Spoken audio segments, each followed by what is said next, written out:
ఇప్పుడు స్టార్స్తో చేసుకుంటూ పోతున్నారు కదా, సడన్గా విలన్ మంచు మోహన్ బాబు గారు, ఆయన విలన్గా కూడా మీకు చాలా పరిచయం, బాగా స్నేహితంగా ఉండేవాడు. అట్లాంటిది ఆయనతో అసలు ఆ బ్లాక్ బస్టర్ హిట్లు ఏంటండి బాబు, అసెంబ్లీ రౌడీ, అసలు ఏం సినిమాలు అవన్నీ. ఆయనతో ఎలా పరిచయం? నాకు బాగా ఇష్టం మోహన్ బాబు గారు అంటే. నన్ను కూడా అంత బాగా చూసుకుంటారు. ఎందుకంటే నేను ముందు 2 నూరేళ్ళ సినిమా అప్పుడు కూడా ఆయన విలను, దేవతలో మంచి కామెడీ విలన్. ఆయన దేవత సినిమాకి ఒక శోభన్ బాబు గారు, జయప్రద, శ్రీదేవి ఎట్లాగో ఆయన మోహన్ బాబు గారు క్యారెక్టర్ సపరేట్. అంత హిట్ అవడానికి ఈయన ఒక పిల్లర్ మోహన్ బాబు గారు. దేవత అప్పుడు నేను అసోసియేట్ని, బాగా దగ్గరగా ఉండేవాడిని, నన్ను బాగా చూసుకునేవాడు. అందరూ ఆయన కోపం అంటారు, నన్ను మాత్రం బాగా ఎప్పుడు ఏమల్లా. దేవత డబ్బింగ్ జరుగుతుంది, ముందు షెడ్యూలు ప్లానింగు ఆయన ఇది అంతా చూసుకుంటూ ఉండేవాళ్ళం కదా. దేవత డబ్బింగ్ జరుగుతూ ఉంటే నాయుడు గారి డబ్బింగ్ థియేటర్లో ఒకరోజు కరెంటు పోయింది. కరెంటు పోతే బయట బయటకు వెళ్ళి కూర్చుంటే ఆయన నేనే ఉన్నాం. షూటింగ్ జరిగిన అన్నాళ్ళు నేను ఎట్లా బిహేవ్ చేస్తున్నాను, లేకపోతే అప్రోచ్ ఎలా ఉంది, ఎక్కడ ఎవరిని ఇబ్బంది పెట్టకుండా, కన్ఫ్యూజన్ లేకుండా. తర్వాత డబ్బింగ్ అప్పుడు కూడా ఎట్లా ఆర్టిస్టులతో ఏం కావాలి, మాడ్యులేషన్ అన్ని వాళ్ళు బ్రహ్మాండంగా చెప్తారు. బాగున్నదాన్ని కూడా నసగా 1 more కాకుండా, బాగుంటే వెంటనే ఓకే, బాగలేకపోతే ఎందుకు బాగలేదు 1 more అట్లా. అది ఆయనకి నచ్చింది. నచ్చి ఏ గోపాల్ నువ్వు మంచి డైరెక్టర్ అవుతావయ్యా అని చెప్పి ఒక మాట అనేసారు మోహన్ బాబు గారు. అప్పట్లో అసిస్టెంట్గా ఉన్నప్పుడు, ఇంకా సినిమా రిలీజ్ అవ్వాలి, నువ్వు మంచి డైరెక్టర్ అవుతావయ్యా అని చెప్పారు మోహన్ బాబు గారు. అట్లా నేను బొబ్బిలి రాజా రిలీజ్ అయిన తర్వాత ఓ రోజు రమ్మని పిలిచి, వాళ్ళు వేరే డైరెక్టర్ అనుకుంటున్నారు. అప్పుడు నేను విన్నది ఏంటంటే, నన్ను పెట్టుకోవడానికి కారణం మోహన్ బాబు గారు కాదు, ఆయన యూనిట్ వాళ్ళతో వెళ్ళాలని అనుకున్న టైంలో బొబ్బిలి రాజా వాళ్ళ మిస్సెస్ నిర్మల్ గారు ఏమంటే మీరు ఎప్పుడు చేసుకుంటానే ఉన్నారు కదా, ఆ బొబ్బిలి రాజా చాలా బాగుంది, గోపాల్ గారు బ్రహ్మాండంగా తీశారు, ఆ సినిమా సూపర్ హిట్ అయింది, హిట్ అయినాకే ఆయన పెట్టుకొని తీయచ్చు కదా అని అన్నారంట. అంటే అప్పుడు ఆయన పరిచయం అయినా కానీ గ్యాప్ ఉంది. అశ్వత్థామలో హీరోగా చేశారు, విజయ్లో కూడా అశ్వత్థామలో విలన్గా చేశారు కృష్ణ గారు. విజయ్లో కూడా విలన్గా చేశారు. చేసాగానే మళ్ళీ గ్యాప్ వచ్చింది. గ్యాప్ వచ్చినప్పుడు నిర్మల్ గారు అన్నారని నాకు తెలిసిన తర్వాత, అప్పుడు ఆలోచించి ఒకరోజు ఫోన్ చేసి, నేను ఒకటి అడుగుతాను, ఓకే అంటేనే మాట్లాడతా, లేకపోతే మాట్లాడినా, ఆయన చదువు కదా నేను, అవును ఏంటో చెప్పండి అండి నేను అన్నా అంట. ఆయన కూడా చెప్పండి అన్న ఏంటంటే, లేదు నువ్వు ఓకే నేను అడిగిన దానికి నువ్వు ఓకే అంటాను అని చెప్తేనే మాట్లాడతా అన్నారు. సరే ఓకే అంటానులే, అదే చెప్పండి అన్న. చెప్తే మనం సినిమా చేస్తున్నాం అన్నాడు. ఆలోచిస్తున్నాను నేను. అంటే ఆలోచిస్తున్నానంటే బాగా ఇష్టం నాకు, అంటే బయట ఉంటుందిగా, అంటే డైరెక్ట్గా వాడు సొంత బ్యానర్లో చేయలేదు కదా. ఆయన సినిమా అడగటంతో ఎలా ఉంటుందో, ఆయన మళ్ళీ కోపం, ఆయన ఏమన్నా అంటాడేమో, ఇట్లా నన్ను ఎవరేమో అనేవాళ్ళు కాదు. అప్పుడు ఆలోచన, అదిగో నువ్వు మళ్ళీ ఆలోచిస్తున్నావు, నువ్వు చేస్తానని ఓకే అంటానన్నావు, మాట ఇచ్చావు, నువ్వు చేద్దాం గోపాలండి, చేస్తాను వెంటనే. సబ్జెక్ట్ ఏంటి ఏమీ అలా. నెక్స్ట్ డే ఆఫీస్ రమ్మంటే వెళ్ళాను. సినిమా చూపెట్టారు, వేలకాడి చిట్స్ అని తమిళ మూవీ.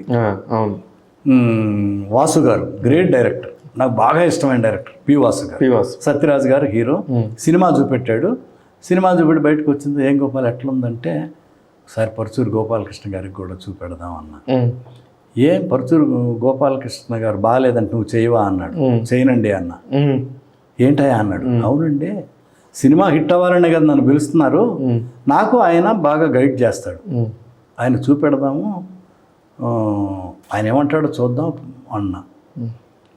అంటే సరేలేవయ్యా, నేను తణుకు షూటింగ్కి వెళ్తున్నాను, తణుకులో ఉన్నాడు గోపాలకృష్ణ, క్యాసెట్ అప్పుడు క్యాసెట్ తీసుకెళ్ళి చూపిస్తాను అన్నీ తీసుకెళ్ళి చూపెట్టాడు. ఏంటయ్యా గోపాలకృష్ణ, గోపాలు నీ మీద అంత నమ్మకం, నువ్వు చూసి బాగుందంటేనే చేస్తా అంట, లేకపోతే చేయను అన్నాడు నాతో అన్నాడు. ఇట్లా అని. అవునా, సినిమా బాగుండాలనే కదా మోహన్ బాబు అని ఆయన అన్నాడు. సినిమా చూశాడు గోపాలకృష్ణ గారు. వాళ్ళిద్దరు ఒకే సినిమాకి అక్కడికి వెళ్ళారు మోహన్ బాబు గారు. ఓకే.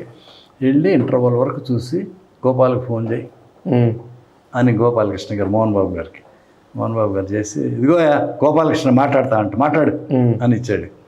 గోపాల్ అల్లుడు గారు సినిమా రిలీజ్ అయింది కదా, దానికంటే ₹1 ఎక్కువ చేస్తున్నాను నీకు చాలు కదా అంటే, అమ్మో ఇది మా గురుగారి సినిమా అండి, అది బాగా ఆడింది అంటే, లేదు బాగుంటుంది చేద్దాం. నేను ఇంటర్వల్ వరకే చూసాను, సెకండ్ హాఫ్ చూడలా, బాగుంటుంది చేద్దాం అన్నారు. ఎందుకు మోహన్ బాబు కృష్ణ మాట అంటే చేద్దామండి అన్న. ఓకే థ్యాంక్ యూ గోపాలకృష్ణ గారు వేసారుగా ముద్ర ఓకే అని చెప్పి అట్లా స్టార్ట్ అయింది. అసెంబ్లీ రోడ్లు అద్దర కొట్టేశారు, మామూలు డైలాగులు కొట్టేశారు. డైలాగులు పరుచూరు గోపాలకృష్ణ గారు కూడా ఎంత గ్రేట్ అంటే, ఒక రైటర్ గ్రేట్నెస్ ఎక్కడ ఉంటుందంటే, అసెంబ్లీ రోడ్ స్క్రిప్ట్ ముందు పరుచూరు వెంకటేశ్వర గారు రాశారు, ఆయన గ్రేట్ రైటర్. ఒక్కొక్కసారి ఫస్ట్ వర్షన్ ఎవరు రాసినా కానీ బాగోదు, అవును, మళ్ళా సెకండ్ వర్షన్ వాళ్ళే రాస్తారు, మళ్ళా గోపాలకృష్ణ గారు ఒక వర్షన్ రాస్తారు, అది బాగుంటే సార్, అది బాగాలేకపోతే మళ్ళీ వెంకటేశ్వరరావు గారు రాస్తారు. అట్లా ఫస్ట్ వర్షను వెంకటేశ్వరరావు గారు రాశారు, చదివి వినిపించారు.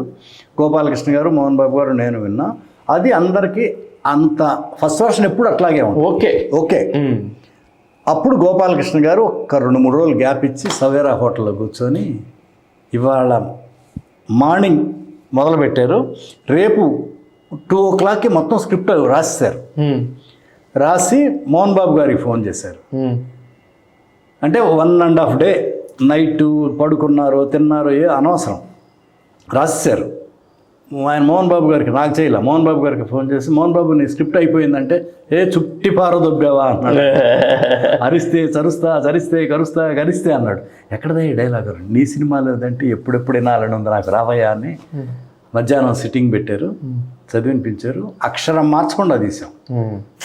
అది పరుచూరు గోపాలకృష్ణ గారు మార్చలా.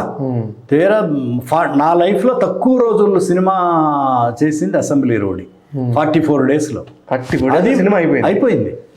సేమ్ తమిళ సినిమా, 5 పాటలు, 5 ఫైట్లు, డైలాగులు, కామెడీ ట్రాక్, పాకీచా బ్రహ్మానందం కామెడీ ట్రాక్, అది హిలేరియస్ అప్పట్లో. 44 daysలో చేయడానికి కారణం మోహన్ బాబు గారు సిన్సియారిటీకి. రామారావు గారు, అందరు హీరోలు సిన్సియారిటీ, మోహన్ బాబు గారు ఆ 7 గంటలకు షాట్ తీయకపోతే అది అప్పుడు వస్తుంది కోపం ఆయనకి. వర్క్ కరెక్ట్గా జరిగితే కోపం రాదు, లేకపోతే ఇక అల్లరి చేసి 9:30 10 వచ్చి అలా చేసి ఆ టైం వేస్ట్ చేస్తే ఒప్పుకోడు. ఆ 44 daysలో చేయడానికి కారణం మోహన్ బాబు గారు. 7 గంటలకు షార్ట్ తీసేవాడు, అంతే ఆటోమేటిక్ అయిపోద్ది. మధ్యాహ్నం 2:20కి షార్ట్, అట్లా 44 daysలో తీసాం. అద్దర కొట్టేశాడు. ఏం డైలాగ్, ఏం మాడ్యులేషను, ఏం డైలాగు. అందులో కూడా హీరోయిన్ దివ్య భారతి, బొబ్బిల్ రాజా తర్వాత దివ్య భారతి. సాంగ్స్ అసలు ఆ బాత్రూంలో పడిపోయే సీన్, అందమైన వెన్నెలలో నా పాట, పంతులు ఏ అందమైన కాళహస్తి టెంపుల్లో సాంగ్ చేస్తారు. కాళహస్తి టెంపుల్ ఎవరైనా చేయగలరా? పర్మిషన్ వస్తుందా? మోహన్ బాబు గారు కాబట్టి కాళహస్తి టెంపుల్లో షూటింగ్, తలకోన ఫారెస్ట్లో ఏముంటుంది ఆ పాట. కాళహస్తి మహాదేవన్ గారు great music director. Rasaraju song బ్రహ్మాండం. దివ్యభారతి కూడా ఎంత అందంగా ఉందో. అవును, అప్పటికి బాగా ఇంకా పరిపక్వత వచ్చేసింది. ఒక మంచి ఫస్ట్లో కంటే కూడా ఇంకా బాగుండింది ఆ 2-3 ఏళ్ళలోనే. అయితే బాత్రూమ్ సీన్ ఒకటి ఉంటుంది, ఎంత అందంగా ఉందో. అవును, బాత్రూమ్ సీన్ మాకు కూడా ఇష్టం. నేను ఆ సీన్ కోసం 4-5 సార్లు చూసేవాడిని ఆ సినిమాని.